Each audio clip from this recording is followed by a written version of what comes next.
I'm J.G. Michael, and this is Parallax Views.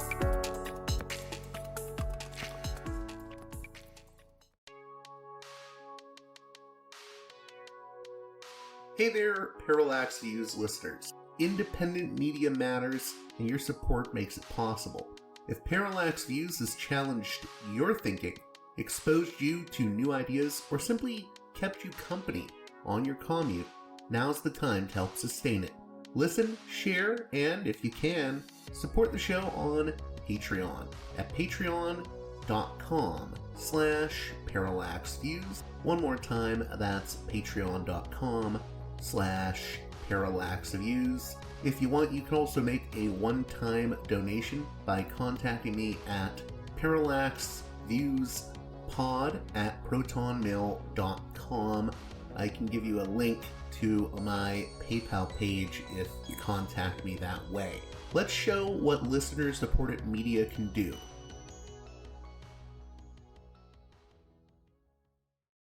Hey there, Parallax Views listeners! Sorry for my absence the past week. I know it's only been a week since the last episode, but usually in the past I've put out 2, 3, 4 episodes a week. I've slowed down a little bit just because listeners have said that it's hard to keep up, but also because I've had some health issues. I had an issue with my shoulder recently, so I was out of commission for a few days fixing that. In any case, I'm glad to be back, and on this edition of the program, we'll be hearing from longtime tech and science journalist Jacob Ward. He formerly worked at NBC News.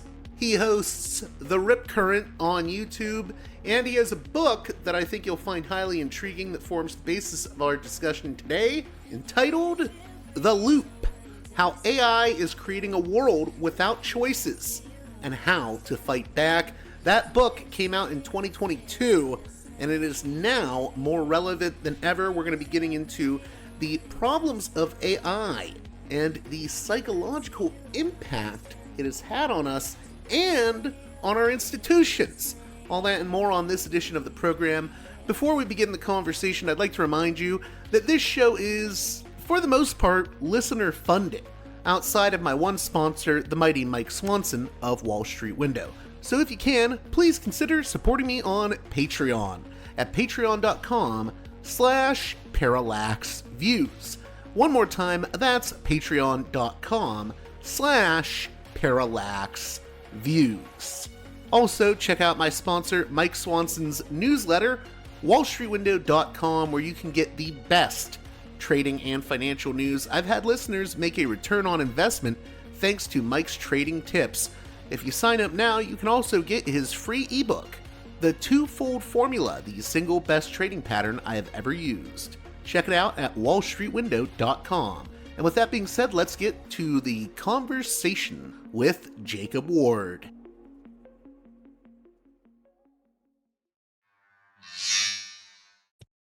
Welcome to Parallax Views. A guest that I'm very happy to be speaking with. Jacob Ward is an American science and technology journalist with 20 plus years experience covering the social and human consequences of technology. He's also the author of the book, The Loop: How AI is Creating a World Without Choices, and host of the show, The Rip Current, which you can find on YouTube. And he does some work with NBC News. How are you doing?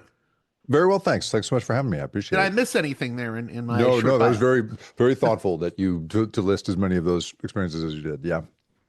So I guess where I want to begin is let's talk about your journey to covering these issues related to AI, because I believe you started out as a magazine editor, science journalist, TV correspondent, looking at behavioral science, and now you're looking at AI. How did that come to be? Well, I was, as you mentioned, a magazine editor. So my last job in publishing was I was the editor-in-chief of Popular Science magazine. And at that time, we were sort of in a world where there was the beginnings of what one could have called AI. There were people operating in that world. We wrote, for instance, a profile of Jan LeCun, who has just announced that he's leaving Meta. He was the head of basically the head of AI. He was kind of the grandfather of AI inside Meta. And at that time, This was like 2012, I want to say. This is a guy who's like he's working out of a university appointment. He's getting like some military money to try and make drones fly in places they've never really been able to be before. And so there was the beginnings of the sense that a pattern recognition technology was sort of coming online, and you could sort of sense that. So I understood it from a kind of zeros and ones perspective, and what I fundamentally understood was just how far we were from a workable version of true kind of, AI processing. And then I did time as a correspondent at Al Jazeera, and then had a time there of doing a documentary series called Hacking Your Mind, which I did for PBS. And that was a real like crash course for me in behavioral science, like the last century essentially of behavioral science. And the big lesson of that, the headline of that show, is that we are beholden to a very ancient and very powerful kind of instinctive circuitry that makes most of our decisions for us in this very unconscious way, while giving us the illusion that we are in charge of our own choices, that we're doing it ourselves.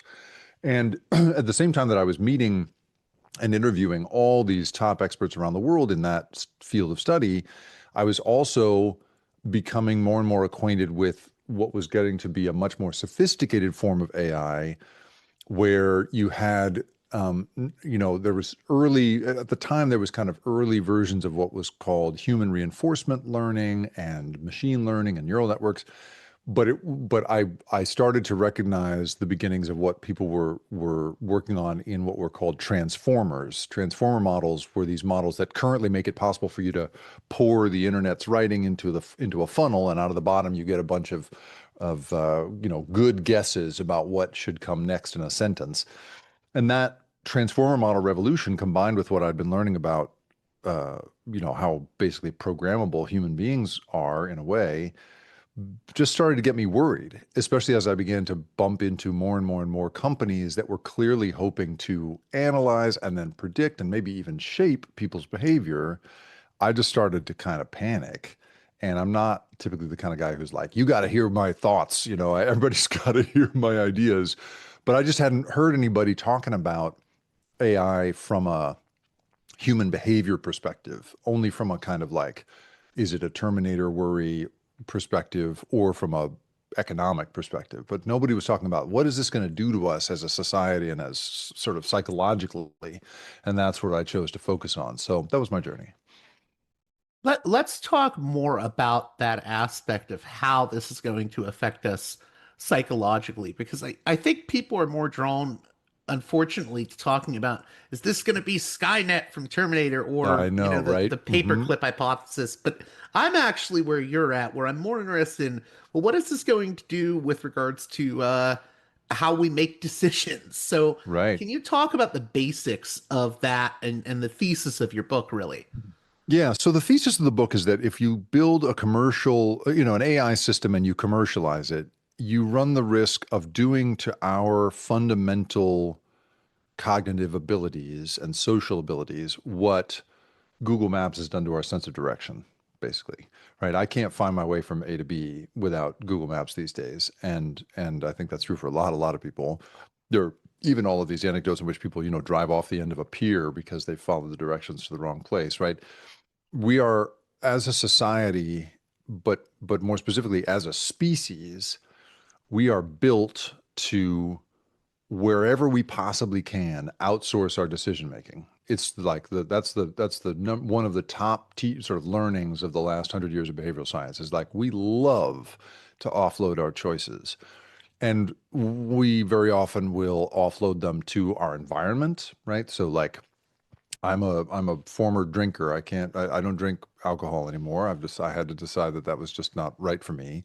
And one of the things that I do to keep myself on track is I stay away from the kinds of environments that used to involve drinking. I don't go into bars anymore, because what the behavioral scientists will tell you is your brain outsources the choice about drinking to the cues it gets from its environment. When you smell the bar and are sitting there, I can, just in talking to you, I can imagine physically what it is to be at that smooth, rounded edge of the bar, and the dark wood paneling and all that stuff. And it absolutely triggers in me this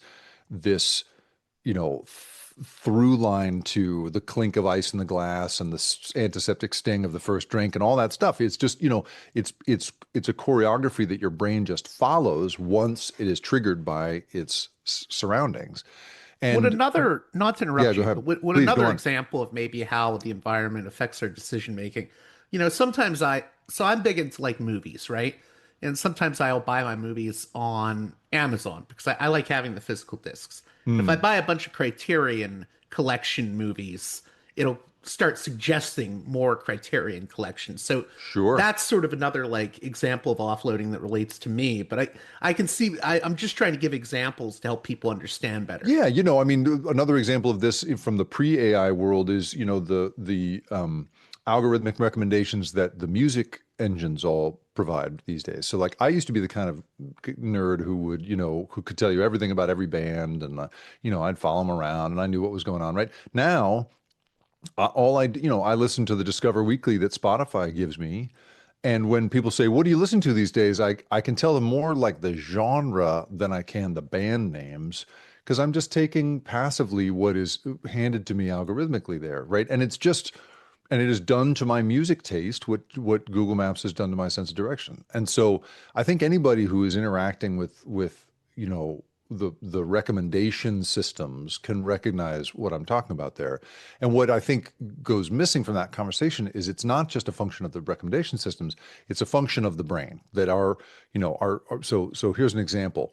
There's a really fascinating researcher at Yale named Yarrow Dunham who does this incredible research on how basically the shortcuts that our brains take, the assumptions they very, very quickly make because our brains just want to shortcut everything and want to offload our decision making wherever possible. And so he brings kids into his lab and he has them randomly choose whether they're going to be in orange t-shirts or green t-shirts. And then he shows them these ambiguous scenes starring a mishmash of kids in orange and green t-shirts. And those ambiguous scenes would involve something like a kid in tears on the ground in front of an empty swing with another kid behind him who clearly at one point was involved in pushing him on the swing. But depending on which shirt the kid viewing the scene is in, and depending on what shirt the two kids in the scene are wearing, the interpretation is wildly different. And so when they line up with what you're wearing, then these kids will say, well, that kid pushed the other kid out of the swing. And when it's a different combination of colors, they'll say, "Oh, that poor kid fell out of the swing, and that nice kid behind them is going to help them up in a moment." And what his research shows is that not only do these kids make wild assumptions about one another based on nothing more than the t-shirt, but over time, their brains begin to compile this totally random thing as if it's evidence until they start to make assumptions that, oh, kids in orange shirts are mean, kids in green shirts are nice, right? That system that we have for making that kind of decision is the kind of system that also lets us instinctively run away from snakes, right? And not eat diseased food and not trust enemy tribesmen. And it does all these things that kept us alive for, tens of thousands, hundreds of thousands of years. But what it does in the modern landscape is make us really easy to manipulate. And what I think is what I'm worried about with this AI revolution we're in is, I don't think I mean, once upon a time, I would have said no one is, openly trying to manipulate you. But now I'm in a world where Elon Musk lives, and I'm like, oh well, some people actually are trying to manipulate your opinions about stuff. But I think inadvertently, even if only inadvertently, you've got these companies that are building these systems that our brains cannot help but trust, cannot help but rely on, and that we're going to more and more deeply embed into our lives as our bosses require it, as as peer pressure requires it. And my long-term worry here is that we really are going to stop being able to do some of the really fundamental, awkward, difficult tasks of being humans together because these systems are going to make it seem like we don't have to do that anymore. Let's delve more into that. I wanted to ask you, what do you think is potentially going to be lost in this age of, I guess, algorithmic decision making and AI that maybe people haven't realized we could be losing?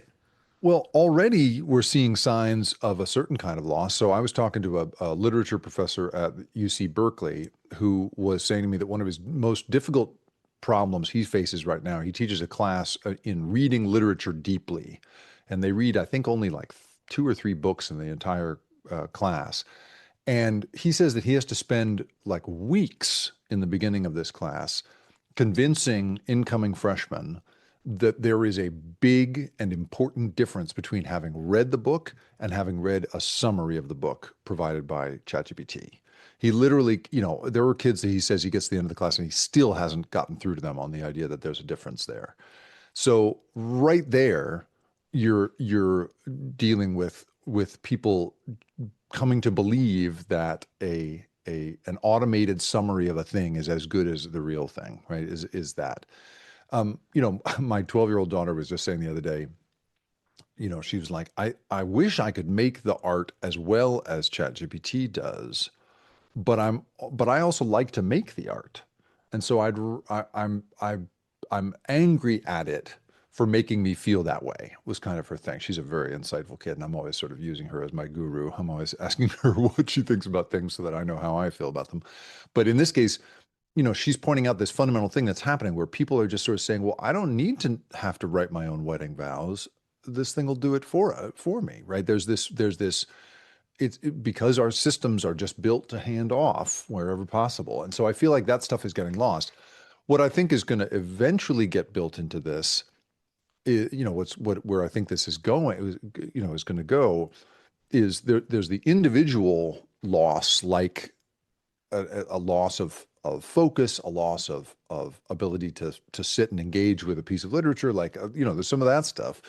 But on an institutional level, you're also, I think, going to enter a world in which people no longer want to be held responsible for systemic decisions, because this is another thing that we're seeing, right? Is that in the book, I interviewed a bunch of folks who deal in the ways in which some big life and death decisions are being made by automated systems.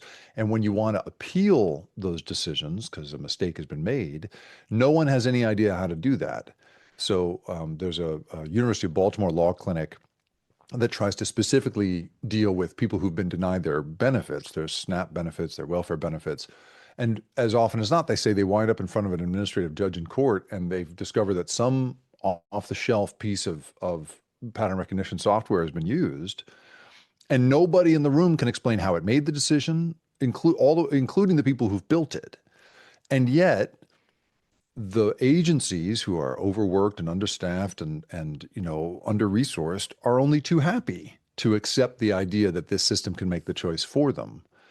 And so it creates this, not just the sort of psychological pressure that we suffer from in thinking, well, we don't need to do this anymore, but there's an institutional sort of market pressure that I think is also going to create this idea that, like, we're not going to need people in that job anymore. We're going to not need a way to review it on a human level anymore, because this thing will take care of it for us. And I think as those categories of choices become even more kind of morally difficult, that's where we're going to be most tempted to hand this stuff over. Human beings hate making decisions, moral decisions. And so wherever the computer can tell you what to do, we love that on a psychological level. So that's the kind of stuff that I'm worried about in terms of erosion here. Would you be able to, like, I know this is kind of theoretical, but like, what would be an example of how this could get really bad from an institutional lens when it comes to moral decision making? What's something that you really worry about in the future that's concrete for my listeners? Yeah. So, well, I think about, we're already feeling it in things like job applications where the automated decision-making systems, these ADS systems, are already, the first line of filtration in any, in any conversation about a job. And we're seeing, and there are patterns that emerge in that nobody in the hiring role even knows how to interrogate, right? You don't know, like, no one's taking the time to say, wait, is this thing really working? I've talked, for instance, to a healthcare system that had adopted a big automated decision system for doing triage on cardiac patients. Basically, you had these cardiologists come in at the beginning of their shift, and rather than them looking through the chart and figuring out which of the patients they should look at first, this automated system looks at everybody's vitals and says, you should see this guy first and this guy second, because this is the order in which this stuff is going to happen. This is the order of danger for these patients. And the effect has been pretty positive, right? This is the thing that I bump into a lot, is that this stuff does often work, maybe not perfectly, but it does often work. And in this case, the rate of cardiac events has gone down, and people are really excited about that. Okay, great. I'm glad. Short term, upside, fantastic. Well, I asked these people, well, so how often are these doctors, these cardiologists, interrogating the system, saying, "Are we sure it's this guy?" And they said, "Oh, almost never. We had one guy ask once, like how the system makes its choices. Otherwise, they're only too happy to let it happen." And you know, on the one hand, that in the short term, with physicians who have all of the modern human training in the body and how it functions, is pretty good. I would argue that in a couple of medical school classes, when kids when newly appoint when residents are suddenly and interns are suddenly growing up with the expectation they don't need to be able to read the chart fully, that the system will tell them.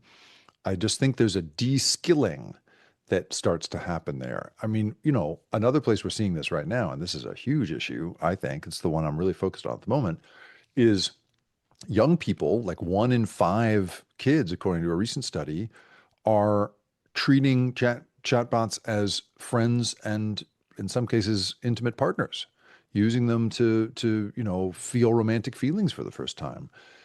You talk about a generation of people who are going to have no idea how to really be in a real relationship with somebody, because they've had this incredibly sycophantic, hypersexual, always on experience with this perfectly tailored product. There's some real reprogramming going on there. Now, I want to say here, I know I'm super dark on this topic once you get me rolling. I think there are tremendous uses for this stuff, wonderfully positive uses for this stuff.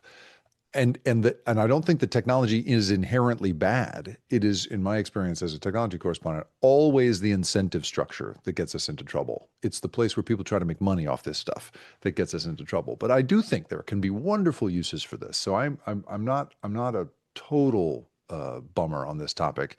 I just am worried about the way that this entirely for-profit industry winds up sort of in the driver's seat of this stuff, as opposed to it coming out of an academic setting or out of even a defense setting. So that's one caveat I'll just throw at you there. Do you want to maybe I should have asked this earlier, to be honest, just for the sake of my listeners, but I always like to get into the title, the Mm-hmm. loop. Yeah, sure. What does that mean, and what's the structure of this loop that we're talking about? Yeah, so the loop is me gesturing at the idea that we're going to get stuck, if we're not careful, in a shrinking cycle of choices, a downward spiral of diminished choice. And it's going to feel like we're getting more choice because it's going to be convenient and in some ways pretty satisfying, but that it's going to look like an expanding orbit when in fact it's going to be a shrinking orbit. And already we're seeing signs of this. It sort of sucks because you think in writing a book like this that you want to be right, but I have been really upset to discover to see things that I worried about 6 or 7 years ago, like sort of playing out now in real life. So there's this big conference that's going on. You and I are speaking on Friday, December 5th. There's a big conference that ends today called NeurIPS. It's the big sort of pseudo-academic conference where a lot of big cutting-edge AI stuff gets announced. And you'll have researchers from companies and researchers from academia coming together to compare notes. And a big study came out that won a top award at this year's NeurIPS conference. And it's a consortium of people from Stanford, the University of Washington, Carnegie Mellon, a bunch of other places. And what it found was it warned about something called artificial hive mind. And what it basically I wanted found to is that, ask about that. You just oh covered that man, on YouTube. Yeah. yeah, so I did. It's so interesting and it is so alarming because it really is my loop thesis playing out. So what they did is they created a corpus of tens of thousands of open-ended prompts from the real world. People coming to a ChatGPT program and asking things like, what should I say in this wedding speech? These sort of open-ended creative requests. And what they did was they put those prompts in front of 70 different large language models, this incredibly wide range of all the majors that you've heard of and all of these sort of obscure ones that are less commonly known. And they found two really frightening things that were going on. One was what they called intra-model um, uh, collapse, I think they called it, and then inter-model collapse. And what they basically found was individual large language models would begin over time to smash the range of answers into a narrower and narrower band. So rather than you getting the wide range of weird responses that you would hope you would get from a bunch of human brainstorm collaborators, you're getting a narrower and narrower chunk. What they also found, however, and this is the crazy part, and this was even more pronounced in their study, is that the different LLMs would converge over time on the same answers. So it's literally that shrinking spiral, that downward spiral of diminishing choice. It is the feeling, you might be somebody saying, well, today I'm going to mix it up and go to Gemini or Google's equivalent to ChatGPT or, Llama, Facebook's version. And instead, and you think you're doing that for a variety of opinions. And what's actually happening is you're just getting more of the same because these systems are all converging on a narrow middle ground. And this is my worry, right? Is that like we're going to think we are shopping for other perspectives and getting other perspectives when in fact we're getting a narrower and narrower band of perspectives because what these systems do is just sample and regurgitate.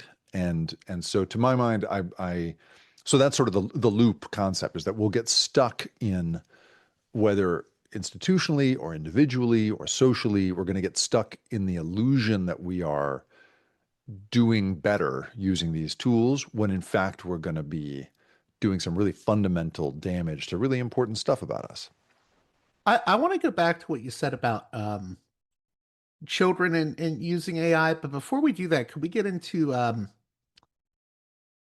what do you think the biggest misunderstanding people have about AI is? Or where do you Hmm. think people have gone off the rails maybe with certain concerns? Because like I said at the opening, I think there's times where we get concerned about the more sensationalistic stuff and we Hmm. don't get concerned about maybe the more worrisome aspects that are Yeah. hitting us right now. Yeah. Well, I mean, I will first of all say that like I will bring up all kinds of worries that make me no fun at parties in this conversation. But one of my worries is not the Terminator scenario. I'm not worried about Skynet. I'm worried about Idiocracy, that Mike Judge movie, right? That's the movie. I'm worried about Wall-E, right? And it is, what the technical people all tell me is that they don't believe that the architecture of what's currently being built is even putting us on a path toward what the AI people called AGI, artificial general intelligence, this imaginary sort of super intelligence that's going to be more capable than humans. There's a guy named Ilya Sutskever who was one of the founders of OpenAI, and he recently gave a big talk basically saying, like, we're not on the path to that. That's not happening, basically. He said, we're more than 10 years away from being anywhere near something like that. So I'm not concerned about that part of it.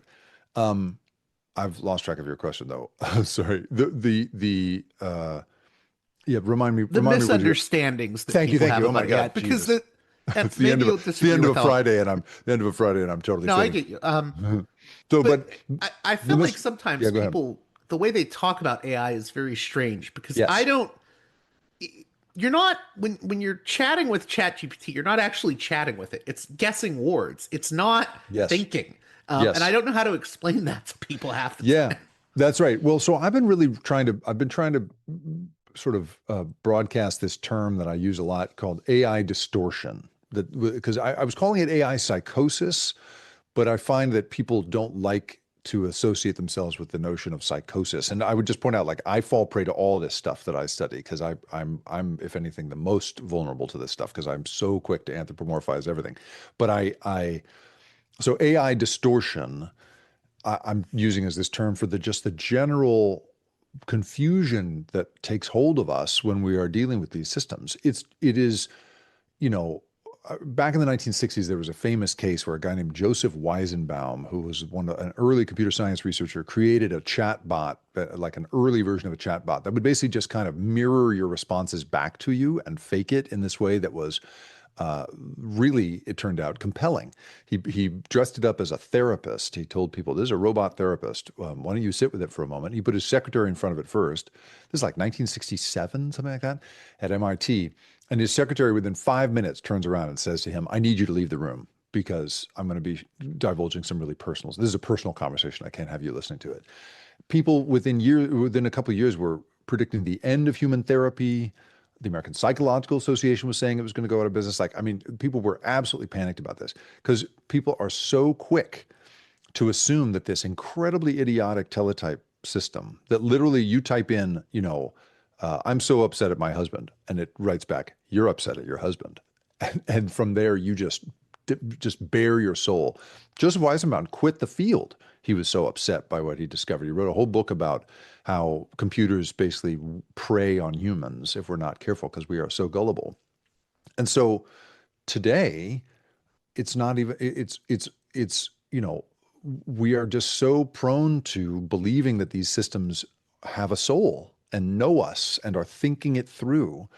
And it doesn't help that all the companies making this stuff keep slapping these marketing terms on them like reasoning. They call it a reasoning model, or they'll say it's thinking. It's not thinking, it's what it's doing is running the math on the words you've used and making a statistical guess as to what the most logical next words might be, with an occasional poke from a piece of software saying, "Make sure you say his name again," or "Remember, he likes to talk about this thing." Put this topic back in every so often. And so it looks to us like a friend, a companion, the perfect intern, someone who knows us and remembers us. But it's not. It's literally just an incredibly sophisticated parrot that knows how to mimic the sounds of your language without really understanding the language. And so that is, to me, the really powerful and important piece of distortion that we're all in the grip of right now. And we haven't even gotten to the world yet where we're going to be talking to these things all the time rather than typing at them, or where they're going to show up looking like our dead grandmother and trying to sell us snow tires. Like, we haven't entered that world yet. And so even at this really primitive stage, people are already thinking this thing are their guru or their friend or their lover, because it just, again, it plays on a really fundamental piece of ancient circuitry. Yeah, that's actually what I wanted to get into more because you mentioned that term AI psychosis, and I was thinking when we were talking about children and how they use AI. There was an incident a few years back. I don't know if you recall it. This teenage boy, Suel Garcia, I think, that was using the character AI app. And he Right. believed that he had fallen in love with the chatbot, which was modeled after the Game of Thrones character Daenerys. And he eventually became so isolated that he self-harmed. Yeah. And Megan Garcia, I think, is suing. Now, I'm not one of those people that I don't like to be a moral panic type. Like Hmm. I think it's horrible when, the parents are like, "Oh, my kid's being corrupted by heavy metal music or Dungeons and Right. Dragons." Yeah, But I totally. I do worry about when I hear incidents like the case of Swell Garcia. How is this AI affecting our youth? And Yeah. can it lead to a sort of psychosis where you think you're in a relationship with an AI? I mean, what we know already is that it absolutely can, right? We not only do we know that from cases like Suel Garcia, and there are long lists of, the OpenAI alone is facing a bunch of lawsuits from families of people who either wound up in really serious psychological crisis or in some cases taking their own lives. And some of these people are people with no diagnosed history of mental illness in the past. So, and OpenAI, as of about a month ago, has put out numbers that show that of the 800 million, I mean, this is the thing, is like they put out the percentages, they don't put out the absolute numbers. So that's like, so they say 0.15% of our weekly users are exhibiting signs of suicidal intent. And so we take that very seriously, and we're doing this and we're doing that. Well, 0.15% of 800 million weekly users is more than a million weekly people each week openly discussing suicide on these platforms, right? So on the one hand, you could say, well, this is just a reflection of the way the world is, and with a platform that big, you can't, be responsible for everything. This is the argument that the social media companies made for years and years, is like, we're just a reflection of society, and so we can't be responsible for society's ills. But the problem with that argument, I would say, is that at the same time, you have these companies openly talking about trying to create a connection, an emotional connection with the product. And, every company wants to do that in theory, right? Coca-Cola sells happiness and Nike sells ambition and It Dove doesn't, sells, not to right. interrupt you, but doesn't this Yeah. get into OpenAI's recent Code Red memo? So that's right. So this week, this is what I was going to mention, is that this week, OpenAI announced basically its workers came back from the Thanksgiving break and suddenly were hit with this memo that said, Code Red, we have to get back to making this product better, the fundamental product better. And one of the ways in which they want to make it better, according to the head of ChatGPT, this guy, Nick Turley, he said, we want it to be personal and intuitive. Intuitive and personal, I think were his exact words. And it is the personalization of the product that is part of what has made it so successful. There was this version of ChatGPT that came out last year that was the 4.0 version, it's called. And it was very sycophantic. It was always saying, great job, and you're the best, and way to go. And it also, according to a big report out of the New York Times, produced an uptick in reports of real mental crises in people. So then OpenAI rolls that back and replaces it with this new 5.0 version.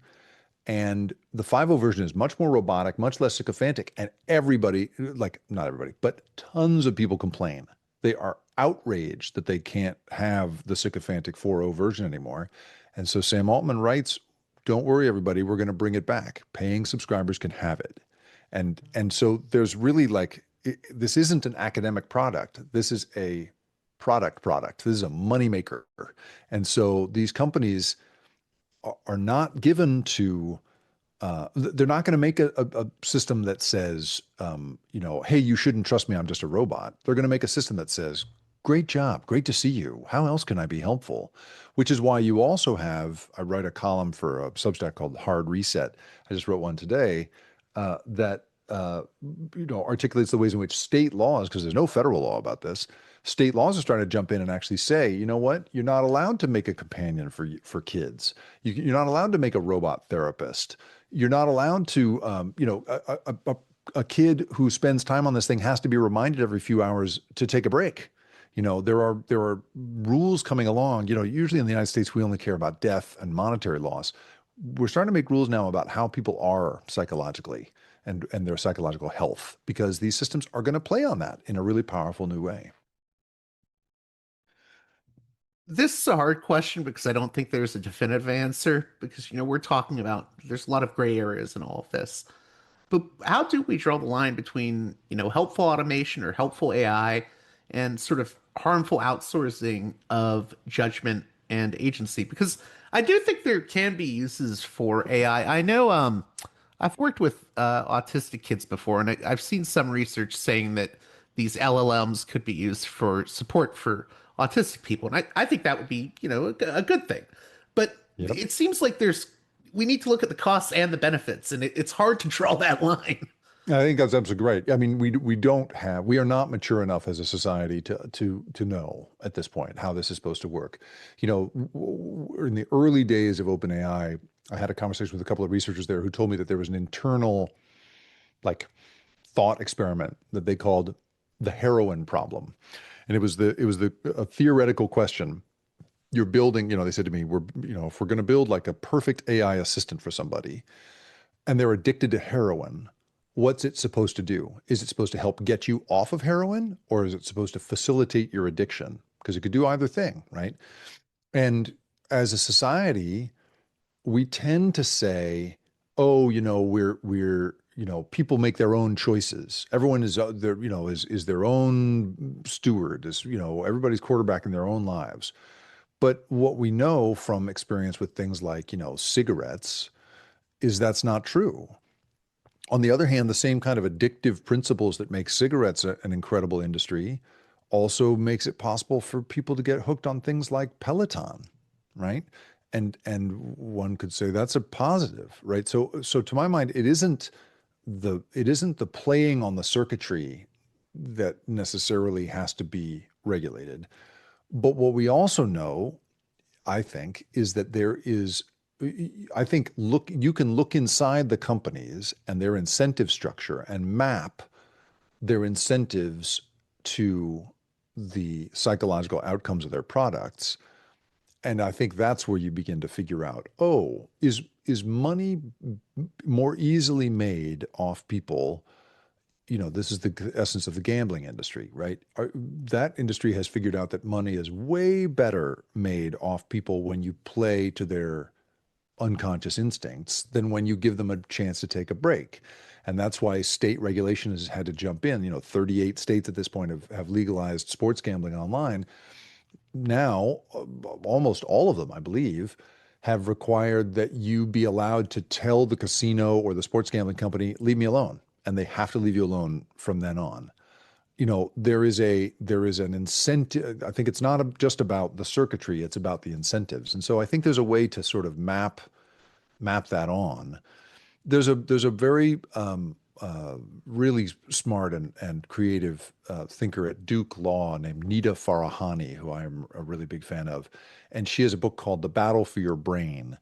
And she talks about the concept of what she calls cognitive liberty, which she has a whole legal framework for, is really saying, there's like an ingredients list. If you're being manipulated and the outcome is negative and this thing is this, and this, if you've satisfied this checklist, then this company is in the wrong.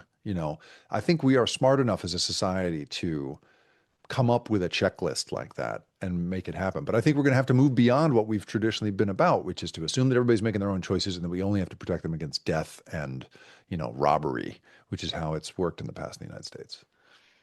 You know, I know you probably get this question a lot. What can be done? What what Hmm. what can we do to sort of fight back?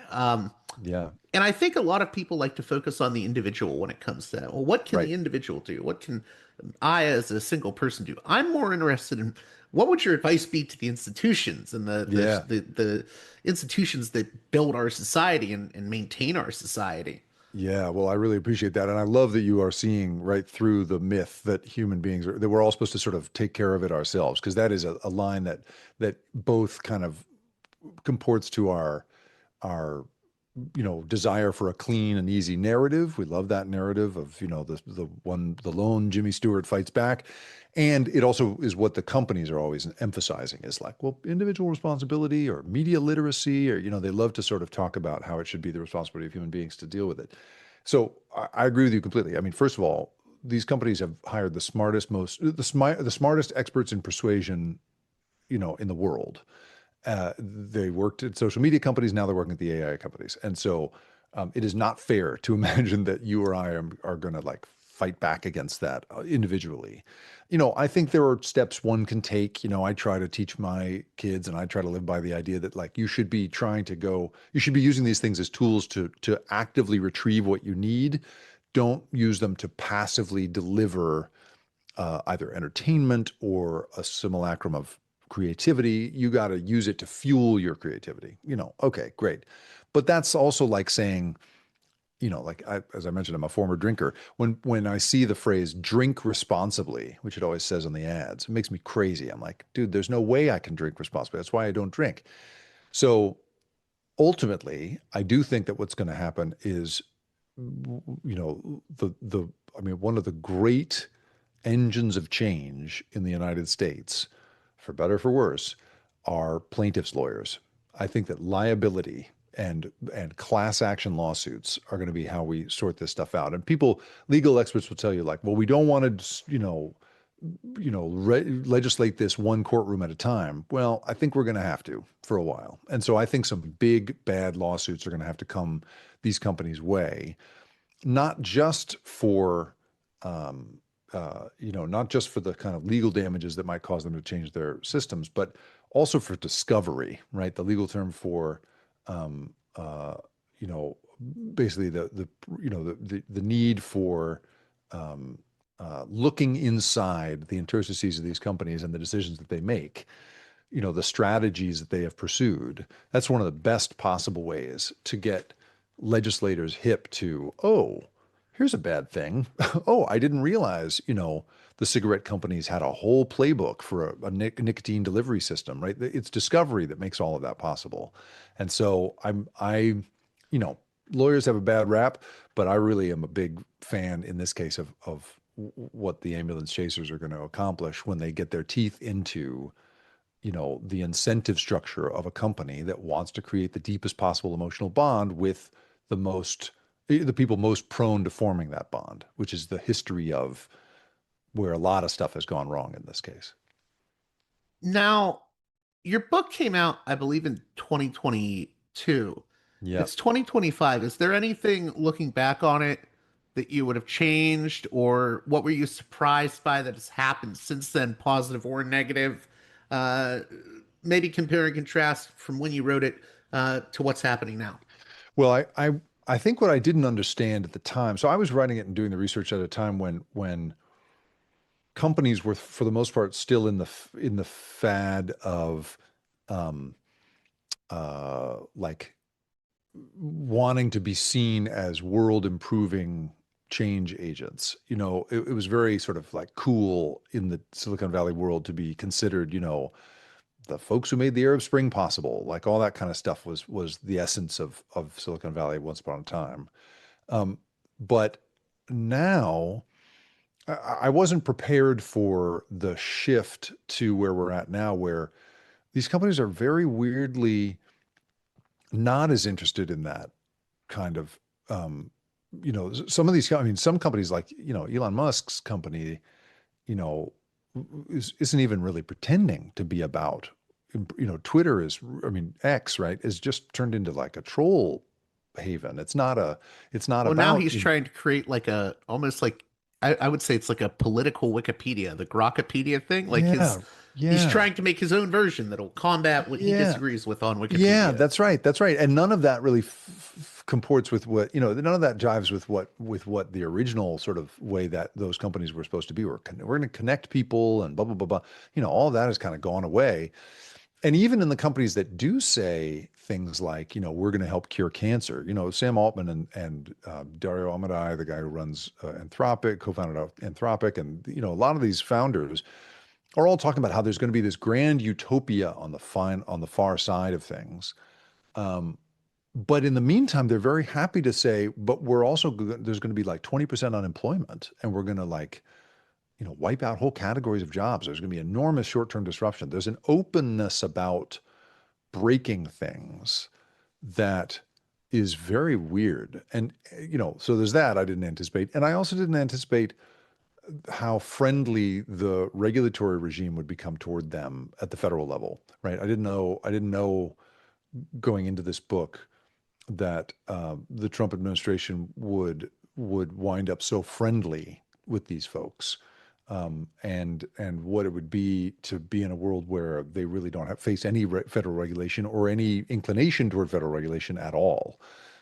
So those things I didn't really anticipate, and I don't think I knew how fast this was going to happen, right? The book, I thought I was like 5 years early on this book, and it came out 10 months before ChatGPT did.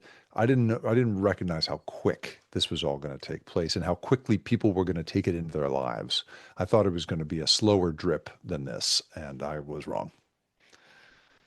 Before we close out, one of the in some ways I hate it when I get into like casual conversation about AI and these issues that we're talking about related to it, because I will always come across people that just want to, in my view, shut down the conversation Mm. by saying, well, you can't fight the future, just embrace it, as if I'm saying, oh, we should just not have any AI. Or they'll say, oh, you're just a Luddite. And I feel like there's a lot of conversation stoppers when it comes to discussing this. What do you make of the way people have tried to shut down conversation or criticism at times? Because I feel like that's a real thing. Yeah, I think so. There's a wonderful book by a guy named Brian Merchant called Blood in the Machine, and it's a history of the Luddites. And it's so great. It's so smart. I wish I had thought to do this book. It's the curse of being a journalist that you're always hating uh, other great ideas because you didn't come up with them. But Brian Merchant, what he sort of showed in in this history is that the Luddites were not anti-technology, right? We use the term Luddite to say, oh, it's, you're anti-technology, you're anti-progress. No, the Luddites, it turns out, were some of the most technologically sophisticated people in the world at that time. What they were essentially was like coders. They were weavers and had these very sophisticated um, sort of village systems for taking in piecework and producing incredible cloth and artistry and they were very, very technical. And along come the factory owners and looms, and they begin basically enslaving children and forcing them into factories to work day and night. There's no such thing as a weekend. And what the Luddites did essentially was to say, F that. And they came in and burned these factories down. They were like, they were rebels against not technology, but against profiteering, right? And so when I I think the laziest argument that people make in defense of this stuff is, well, we have to let progress move forward. Or people are always saying to me, well, the toothpaste is out of the tube. And I'm always like, we're great at putting toothpaste into tubes in this country. Like we're good at that. Like we, you and I would be smoking cigarettes in this interview if it weren't for, the ways in which we've put toothpaste in the tube in the past. Football players would be still running around with leather helmets on. We'd be driving around without airbags. Like, I mean, we're good at, we're slow, but we're good at spotting problems and fixing them. And to say that that trying to think this stuff through in advance, and nothing will make. I have to say I've had conversations with people in Silicon Valley where, you know, if I suggest to them that it should be their job to think this stuff through in advance, they go, "Well, that's crazy. I can't do that." And I just think, yeah, you can. We teach kids to do that. You should be able to do that too. And so to my mind, it is a total smokescreen when people say you're an enemy of progress. You got to let it move forward. I think that's the laziest Well, yeah, possible it's way to think not about this. it's not all or nothing, right? Like Right. it's not, oh, we need to like not touch AI in any way and let Silicon Valley work out That's right. everything the way it wants to, or ban everything. I mean, there's That's a right. middle That's ground. right. There's always been regulation. We That's right. And we Everything in just society is negotiated. That's right. And don't let anybody convince you that this stuff is like the weather, that it's some kind of storm system blowing in that no one has control over. It's made by people and it's adopted by people, and we can change that. We can negotiate that. Well, on a related note to this, and then I'll let you go. How much? I mean, Do you happen to know how much money and effort goes into the sort of PR campaigns when it comes to AI? I don't know a dollar figure, Right, right. but it is, but the playbook has been really interesting. I'm actually about to have a guest on my podcast, The Rip Current, who's a crisis PR person, because I really want to talk to her about how weird it is to have these companies openly saying we're going to destroy jobs, or openly, in some cases, even saying we run the risk of creating robots that might kill us all. I mean, they literally say that kind of thing. And it's so odd because it's a kind of like it's a combination of both kind of taking ownership of the worst case scenario in a way, like getting out in front of it, but then also it is a function of it's like marketing. It's like saying, look how powerful our product is. It might take over the world someday. And so the old, so that's one part of it. There's also an internal PR thing that happens. That's more like an internal comms thing that was pioneered early in Silicon Valley, and I think is now a big part of the AI world, which is it was to convince people working in these companies that their work is going to make an enormously positive difference in the world. There was a whole administrative layer whose job it was to basically every morning buck everyone up and say, you're making an amazing change in the world. And I'm sure that is still a big part of how these companies function. But now there's a weird, slightly Machiavellian quality to it, where they're also sort of saying like, and I know it's going to be very, very complicated and difficult, but you should plow ahead anyway. So there is, I think, enormous effort put into that kind of stuff. Well, I know I have to keep going, but how can my listeners get a hold of the book? And what do you hope my listeners get out of this conversation? Thank you again, Jacob Ward. Oh man, I really appreciate you having me here. So I'm easy to find online. I'm by Jacob Ward, as if it's my byline, by Jacob Ward on all the platforms. I have this podcast, The Rip Current, which comes out more or less every day. And the book is called The Loop, How AI is Creating a World Without Choices and How to Fight Back. It's an audiobook. If you like the sound of my voice, I'm the one who recorded it. I think for me, fundamentally, I just do want to keep this idea in the forefront of people's minds that this isn't about worrying about what can go wrong as much as wanting to protect what is good. That's how I think about this stuff.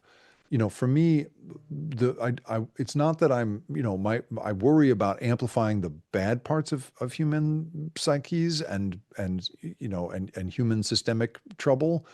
But I also am even more concerned about just amplifying the good stuff, protecting the good stuff. There is preserving so much, the good stuff. Yeah, preserving the good stuff, the creative friction and the weird awkwardness of getting to know people. And, that stuff is special and amazing and what sets us apart from all other species on the planet. And so to my mind, I just sort of want to point out that you can engage with this technology without and use it to amplify the best parts of yourself without compromise. Don't compromise on the difficulty of making your own art, that kind of stuff. Keep doing that. And so to my mind, it's about hanging on to that. A special thanks to my $10 and above tier supporters on Patreon, who make this show possible with their generous donations. Producers' credits shout out to those supporters: Aaron, Jeremy, Matt, Big Bob's Beepers, James, Enoch, David, Sadad, Tristan, Bob, Eva, Miriam, West Bank Robbery Pod, B. Lund, Transnatural Perspectives Podcast, Dan, Nick, Elliot, Fabian, Tom, Arlen, Bo, Spartacus, James, G, Jamie, Will, JC, WV, Sutra, Orc, Catherine, Darko, Nathan, Holland, Dan, Mark, Chase, Olm, Gary, Emilia, Nick, Brace, Michael, and Brian.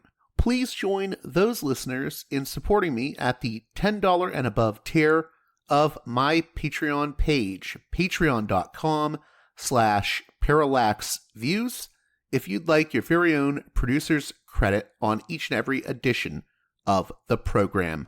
Until next time, you've been listening to Parallax Views with Parallax Views to Parallax Views with Parallax Views. The way out is not simply to say, don't do it, just to prohibit. It's nothing else. If we don't do it, others will be doing it like crazy. So, we have to confront the problem. But no, basically, I know of the great anxieties, problems, new forms of control, but it's also new forms of freedom. This is why I always emphasize that internet and all this new digital stuff. It's a very ambiguous phenomenon, but it's the field of struggle. New forms of enslavement, but at the same time, new incredible forms of freedom. We have to accept the fight with no nostalgia for old, allegedly more authentic communities or whatever. I'm not afraid. I'm not afraid. I'm not afraid. I'm not afraid.